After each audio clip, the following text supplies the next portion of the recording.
Number two thing that you can do to help increase and keep connection and compassion in your marriage. Remember, this is very important. And it kind of flows when we talk about it in the first point here. Would you just remember that your spouse is a product of their history? They're also a product of their history, their family of origin, the things that have happened to them, maybe in school, things that happened in their neighborhood, traumas or joys that have taken place. Your spouse is a product of history. You know, there's that old passage in the Jewish Torah that says the sins of the fathers will visit the third and fourth generation. Alcoholics produce alcoholics. Brokenness produces brokenness. And when you begin to realize that some of the things you see your spouse doing, yes, it's them, but it's also what they are programmed for. It's also what they learned. And they were never allowed to question what they learned. You see, this is what I learned. This is what I experienced. This is what we did in childhood. And by the way, some of the things that you do in childhood and that you're still doing as an adult, some things aren't good or bad. They're just different. An example, my first year being married, Christmas Eve, right? Now, we didn't talk much about what expectations were for Christmas. I didn't think to, right? It wasn't on my radar screen. So I sat down on Christmas Eve. I told her, hey, I'm going to open a present. And I sat down to open a present. And she came and she said, what are you doing that for? And I said, well, I'm opening a present. She said, why are you opening a present? And I'm thinking, why are you asking me these questions?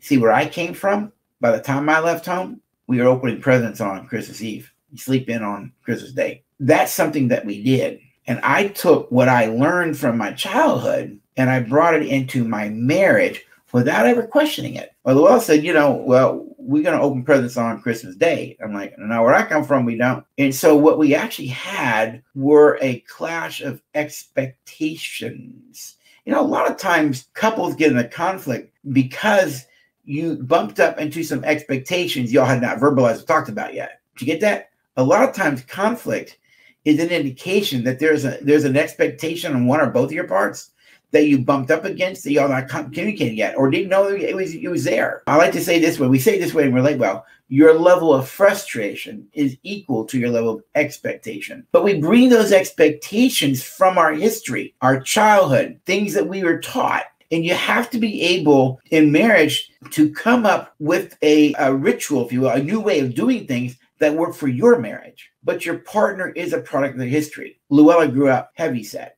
She ate a lot and deal with the pain. I was never heavy as a kid. I always out in the woods playing that kind of stuff, and was in the Navy when she met me. And I was in good shape, played racquetball a lot, ran 7 miles around the base airfield at Mayport. And all of a sudden, somebody's trying to change and control what I eat. That's her history. But she's taken her own personal history and imposing it on me. Now you're in a power struggle. She was taught that a, quote, Christian man was a certain way, and I didn't fit it. That was her history. But she's imposing it on me, saying, if you want to be what I think you should be, you have to fit this picture. And the problem was, I didn't fit that picture. Didn't mean I wasn't a good Christian man or a growing Christian man. I don't know if anybody's ever a good Christian man, but I didn't fit her profile. Where'd she learn that? History. I did the same thing. I brought in things from my history, expectations. Some of those expectations were unconscious to me, but they come from our childhood. Your spouse is a product of their history. The things that the family of origin did, the traumas that you've experienced, the rejections that you experienced. And sadly, sometimes we take those things that happened to us in childhood and we bring them forward into our marriage. And those things inhibit our ability to connect. Example, sometimes a lot of the triggers that take place, the emotional triggers that take place in a relationship, isn't about your spouse. It's really about you and your history. That's just unconscious to you.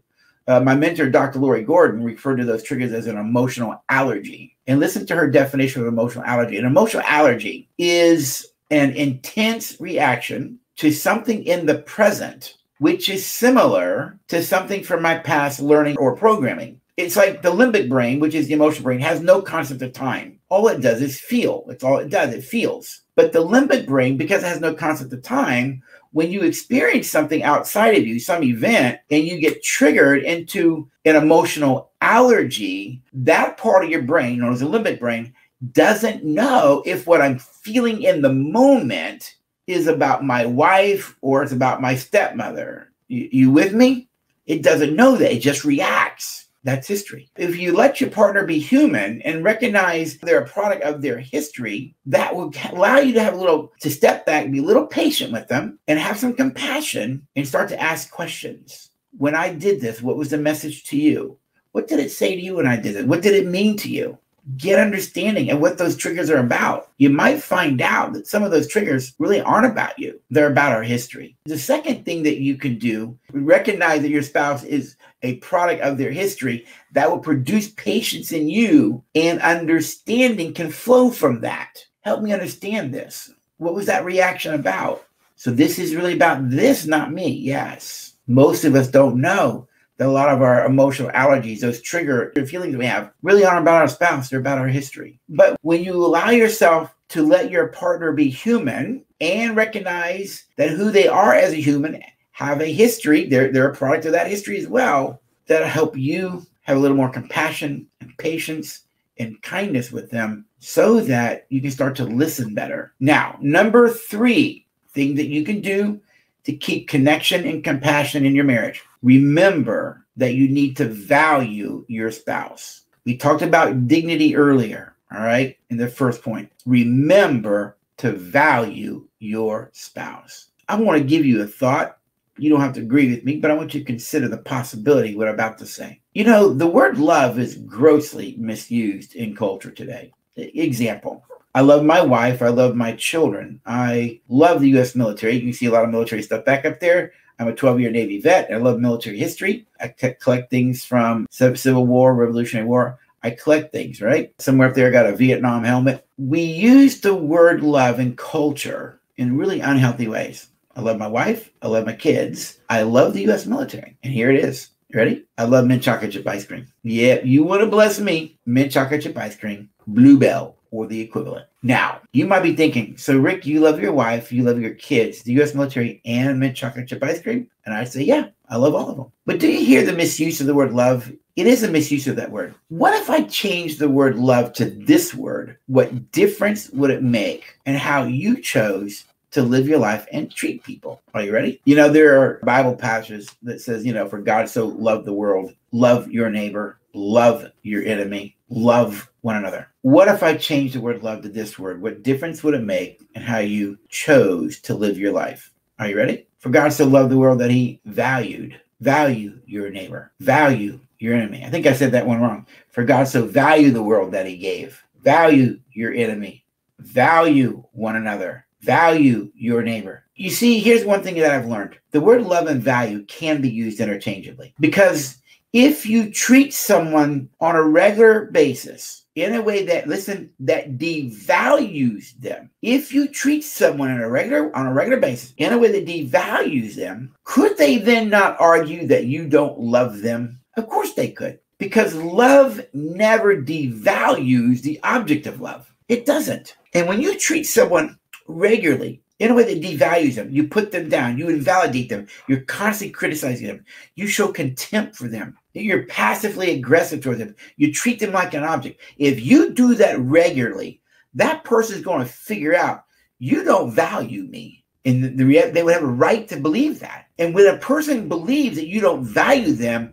they have the right to question whether you love them. And when they finally say to you, you don't love me, you go, yes, I do, then it calls into question your integrity. Because if you love me, why do you devalue me? Love never devalues the object of love. It won't do it. I find it very disingenuous. You see this as a therapist. A couple comes in, he's treated his wife, like dirt for years, disrespectful, devaluing, and then she decides she's going to divorce. She's done. And then he comes in, as one guy did here, a little while back, and he's all upset because his wife is divorcing him. And I said to him, why are you bothered by the fact that she's divorcing you? Well, because she's divorcing me. I said, yeah, I know, but why are you bothered by that? It doesn't make sense to me. He said, because she's divorcing me. I said, I know that. Why are you bothered by that? It doesn't make sense to me. Because what are you saying? I said, it's a fair assumption. It's a fair statement that over these 22 years, let's say it was, years of marriage, you've treated her as an object. You have used her. You manipulated her. You put other things in front of her. You sent the message, I don't value you. It seems to me you should be rejoicing that she's leaving you. Why would you want someone to stay that your behavior has strongly suggested you don't value? Same thing in parenting, folks.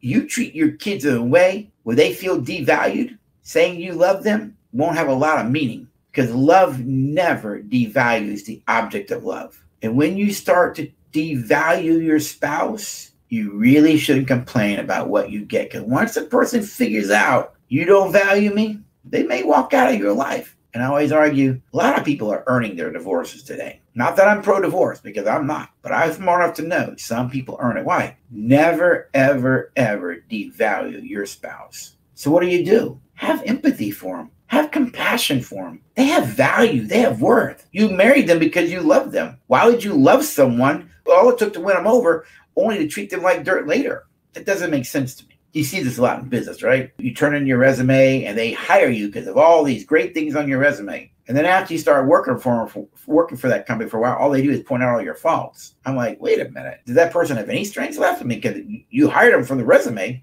I'm sure they still have strengths. Always, always, always value your spouse. Now, how can you do that? By appreciating them, by building them up, by encouraging them, by speaking words of blessing over them on a regular basis. When they're hurting, you listen to them. And when they're struggling with something, you hear them out. And you never disrespect or devalue their thoughts or opinions. I can listen to Luella and value her thoughts and opinions. That doesn't mean I agree with her. Valuing someone doesn't mean we agree with them. Never, ever, ever devalue your spouse.